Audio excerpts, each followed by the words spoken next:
So I'm going to go over project number 2, which is worth 10% of your overall grade for this course. You'll get through 3 weeks to get it done, so it's due November 7th by 11:30 p.m. You can find it in week 9 or under the activities assignments area. I'm sure you can see it in there too.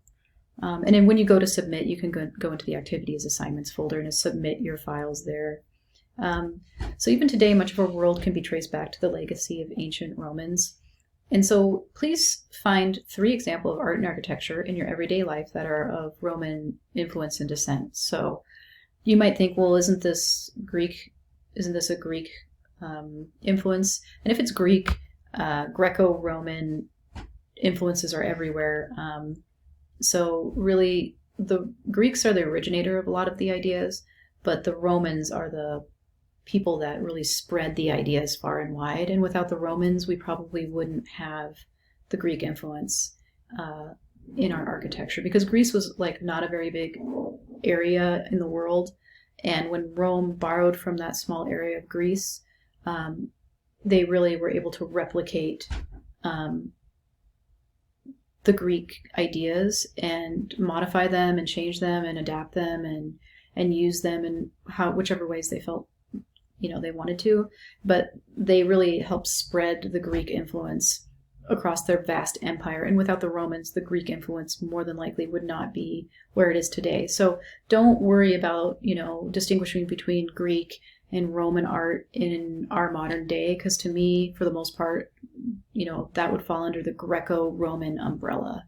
So definitely try and find, some examples that you think are Roman or Greco-Roman in nature.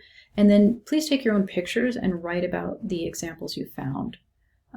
There needs to be 3 examples.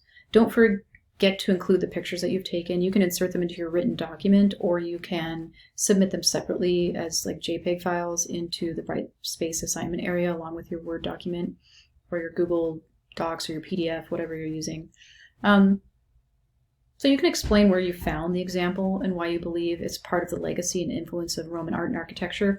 And this is something I do want you to take your own pictures. I might have already said that, but I do want you to take your own pictures. So this is something that's going to have to be local that you see, these 3 examples. So explain what the original purpose and form of your found example was. So maybe you might see, oh, here's a pediment, the original purpose and form maybe was slightly different shaped. There would have been more reliefs on the interior of the pediment, and it would have been on top of a temple, on top of a hill, at an important place, an acropolis where they would worship gods and things like that. So tell me what the original purpose was and what it might have looked like in its original form. And list why you think this is an example that was able to last through the ages into modern times. So please write 1 paragraph for each example you found.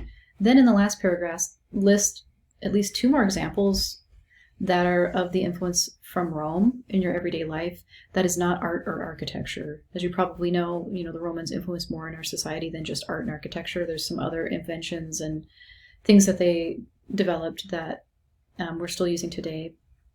And elaborate on these 2 examples, explain what features and circumstances enabled the influence to survive into the present day. So you can use Microsoft Word or another program of your choosing to complete this assignment. And please upload a Word document or a PDF file for a grade, and write everything in your own words, because I'm going to be using Turnitin to see if there's plagiarism. I'm not expecting like a perfectly cited paper or anything, but I do want it to be thoughtful and well thought out and somewhat detailed, so that you're answering the questions thoroughly that I'm asking here. And yeah, I might end up changing Roman to Greco-Roman so that it covers both Greece and Rome. I was trying to tie it into Rome because this is the Rome chapter, but I think I'm going to change the wording in this assignment to be Greco-Roman. So that will be due November 7th. And yeah, I think it's going to be kind of an interesting one to take a look at when you guys are done. So look forward to it and talk to you later.